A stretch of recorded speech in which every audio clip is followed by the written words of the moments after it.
groups in the SWAC in the past couple of years. Coach Milton Patterson entered into Florida A&M in 2021. He's only been there for the better part of 2 years. But in those 2 years, he's accumulated talent and gotten the most out of these guys. He went and got a big transfer out of Tennessee to start things up, right? Savion Williams that was one of his actual first moves, right? I didn't really want to mention Isaiah Land because Isaiah Land came to Florida A&M in 2018. Coach Milton Patterson was defensive line coach until 2021, right? He was under Coach Milton Patterson's tutelage, but the first move that Coach Milton Patterson made in 2021 was Savion Williams, right? Savion Williams and what he did at FAMU was pretty.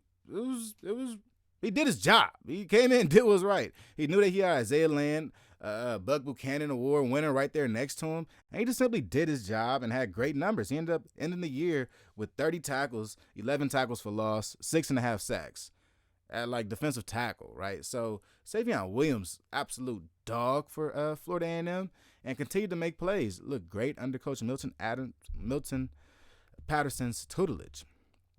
And then next up, of course, we all know Isaiah Land, right? One of the best pass rushers out of the SWAC in the past couple of years. Been the most talked about. He won the Buck Buchanan Award in 2021 after he recorded 22 tackles for loss in one season, right? So in 2021, Coach Milton Patterson was the coach, defensive line coach, every day going at it for FAMU. FAMU and Isaiah Land built a beautiful relationship. He even entered the transfer portal and returned to Florida A&M, despite offers from national champion Georgia and amongst them other SEC schools. I think that was also a little bit of some Coach Milton Patterson. Now, going from there, we still have another dog in there in Gentle Hunt, an undersized defensive tackle that has been doing his thing for FAMU for the better part of 3 years. Gentle Hunt has been able to stay healthy and has been one of the consistent rocks inside of this interior defensive line at Florida A&M. He's been one of the guys that have been so consistent to allow other defensive linemen to make plays. Because really, when you're a defensive tackle, you're going to take on them double teams. You're going to. You have to be in your gap. You have to play by the rules. And if you don't, your team suffers because of it. So Gentle Hunt plays the game the right way. Gentle Hunt last year ended up having 30 tackles, 4.5 tackles for loss, and a sack. And then lastly, Kamari Stevens. Kamari Stevens is the new guy, right? He is next up for this defensive line. This should be his year. I think that at FAMU, Kamari Stevens is primed to be the guy at defensive line. Last year, he had 77. He had 20 tackles, 13 tackles for loss. He had 10 sacks, 4 forced fumbles, 1 fumble recovery, and 1 interception. Kamari Stevens is all over the place. Another dog under Coach Milton Patterson. I think there's no better way to explain how good a coach is than to show his players. When it comes to what a coach can do and how a coach can develop, the best results he has is his players. That's all he has.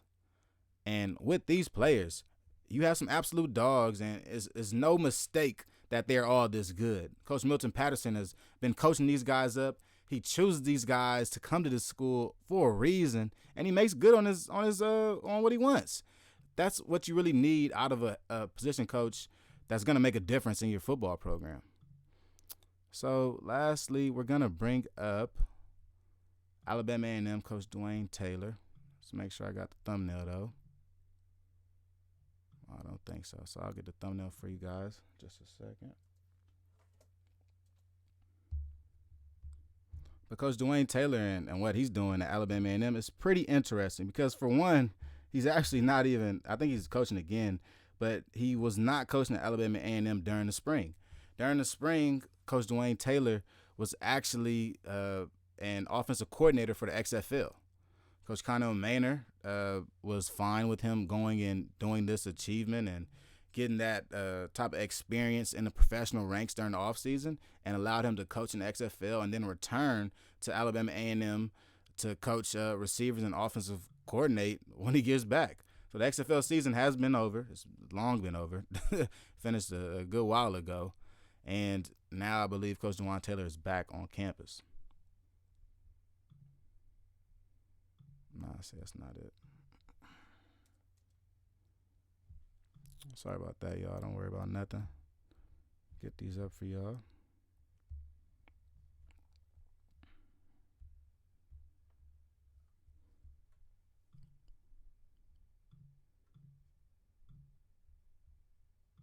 If I can't tell, man, they going crazy on the fireworks out there. It's going dumb right now. Here we go. Don't worry about nothing, y'all.